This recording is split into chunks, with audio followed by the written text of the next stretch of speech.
જરા કલ્પના કરો, બે વ્યક્તિઓ છે. બંને પાસે દિવસના સમાન 24 કલાક છે. એક વ્યક્તિ સતત પોતાના વિચારો અને મૂડની ગુલામ છે, જ્યારે બીજી વ્યક્તિ પરિસ્થિતિ ગમે તેવી ખરાબ હોય છતાં એકદમ શાંત રહીને પોતાના મનનું રિમોટ કંટ્રોલ પોતાના હાથમાં રાખે છે.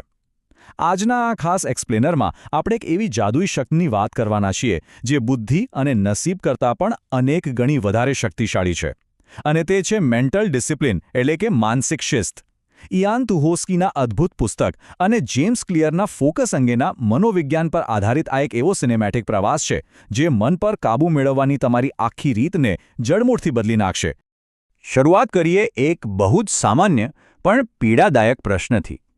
જરા વિચારો, કેમ એવું થાય છે કે મોટાભાગના જંગી આયોજનો અને ગોલ્સ માત્ર 2 જ દિવસમાં હવામાં ઉડી જાય છે? શરૂઆતમાં તો જબરદસ્ત ઉત્સાહ હોય, એવું લાગે કે બસ હવે તો દુનિયા જીતી લેવી છે. પણ અચાનક જ પ્રોક્રેસ્ટિનેશન એટલે કે કામ ટાળવાની આદત હાવી કેમ થઈ જાય છે? આ એક એવું ખતરનાક ચક્ર છે જેમાં અસંખ્ય લોકો ફસાઈ જાય છે. ઉત્સાહનું સ્તર એકદમ ઊંચું જાય અને તરત જ પાછું શૂન્ય પર આવીને પટકાઈ જાય. વિભાગ 1. પ્રેરણા માત્ર એક ભ્રમ છે. Motivation is an illusion. સાચું કહું તો આપણી મોટાભાગની નિષ્ફળતાઓનું મૂળ કારણ એ છે કે આપણે કામ કરવા માટે ફક્ત મોટિવેશન પર આધાર રાખીએ છીએ. આ એક બહુ જ ખામીયુક્ત સિસ્ટમ છે. કામ શરૂ કરવા માટે અંદરથી મોટિવેશન આવવું જરૂરી છે, એ માન્યતા જ સૌથી મોટી અડચણ છે. કારણ કે પ્રેરણા તો હવામાન જેવી છે. ક્યારેક એકદમ મસ્ત તડકો હોય તો ક્યારેક ભયંકર આળસનું તોફાન. જો આપણે આપણા લક્ષ્યોને આવા અણધાર્યા હવામાનના ભરોસે છોડી દઈશું તો રિઝલ્ટ ક્યારેય સરખા નહીં મળે. જો મૂળ સારો હશે તો જ કામ થશે, એવી માનસિકતા હકીકતમાં એક મોટો ભ્રમ છે. અને આ વાત શોખિયા લોકો અને પ્રોફેશનલ્સ વચ્ચેનો સૌથી મોટો તફાવત બહુ જ સચોટ રીતે ક્લિયર કરે છે. જે લોકો માત્ર સપના જુએ છે તેઓ મોટિવેશનની રાહ જોતા બેસી રહે છે, જ્યારે ખરેખર સફળ થનારા પ્રોફેશનલ્સ મૂડ પર આધાર રાખ્યા વિના કડક શિસ્તનું પાલન કરે છે. એક લેખક જો ફક્ત પ્રેરણા મળે ત્યારે જ લખવા બેસે તો વર્ષના અંતે તેની પાસે માત્ર બહાના જ હશે. પણ જે શિસ્તબદ્ધ છે તે રોજ લખશે અને અંતે એક આખું પુસ્તક પૂરું કરીને જ રહેશે. વિભાગ 2. મનની સાચી શક્તિ. વાસ્તવિક માનસિક તાકાત શું છે? હવે માત્ર શુદ્ધ પ્રતિભા કે નસીબના ખોટા વિચારોથી થોડા દૂર જઈએ અને સાતત્ય એટલે કે કન્સિસ્ટન્સી ઊભી કરવાના વાસ્તવિક મિકેનિઝમ તરફ આગળ વધીએ. સાચી તાકાત એ નથી કે કામ કરવાનું મન થાય ત્યારે જ જોરદાર કામ કરી લેવું.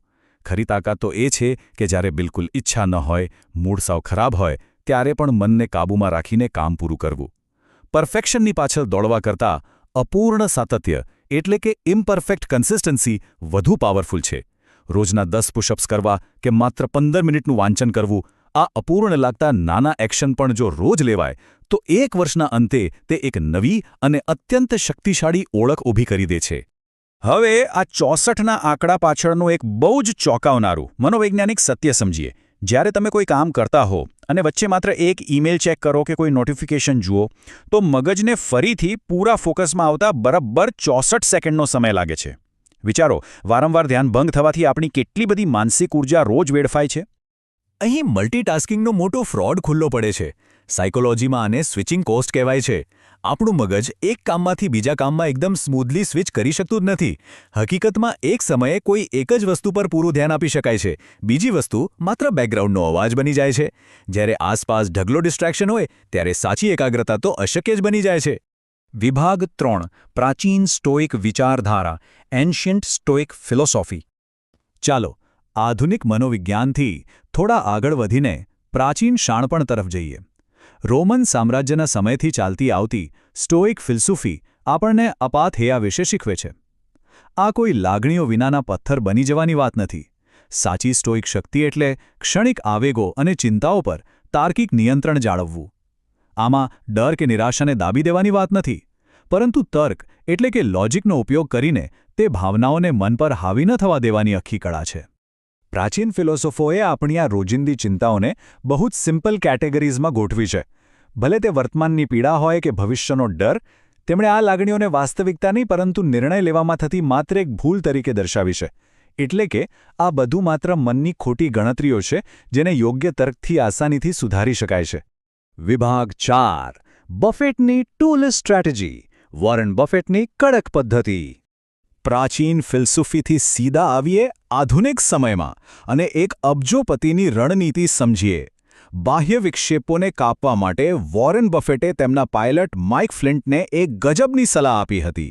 પહેલાં તમારા ટોપ 25 લક્ષ્યો લખો, પછી તેમાંથી સૌથી અગત્યના માત્ર 5 જ પસંદ કરો. અને હવે વાર્તાનો સૌથી રોમાંચક વળાંક આવે છે.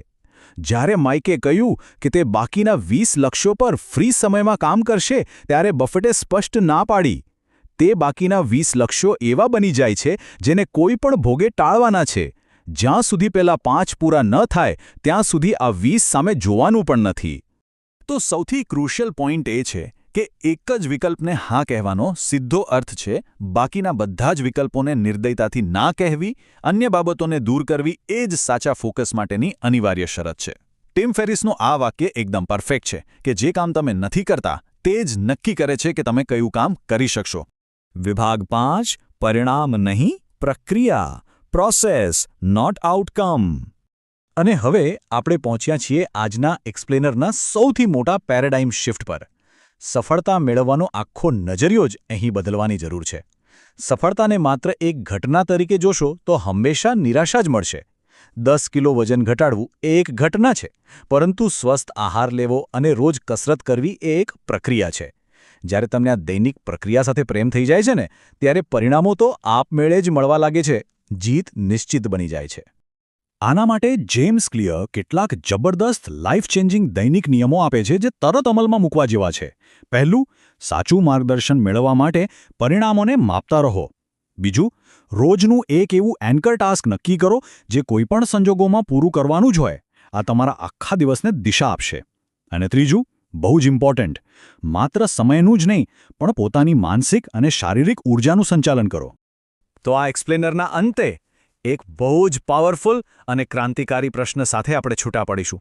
શું આપણે આખી જિંદગી આપણા અણધાર્યા મૂડ અને ક્ષણિક લાગણીઓના ગુલામ બનીને જ રહીશું? કે પછી આજથી જ, અત્યારથી જ અડગ અને અતૂટ શિસ્તની એક નવી ઓળખ ઊભી કરવાનો મક્કમ સંકલ્પ લઈશું? સાચી સ્વતંત્રતા પોતાના મન પર કાબૂ મેળવવામાં છે. નિર્ણય લેવાનો સમય આવી ગયો છે. આ વિચાર સાથે ચોક્કસથી મંથન કરજો. મનને જીતો, દુનિયા તમારી છે. આવજો.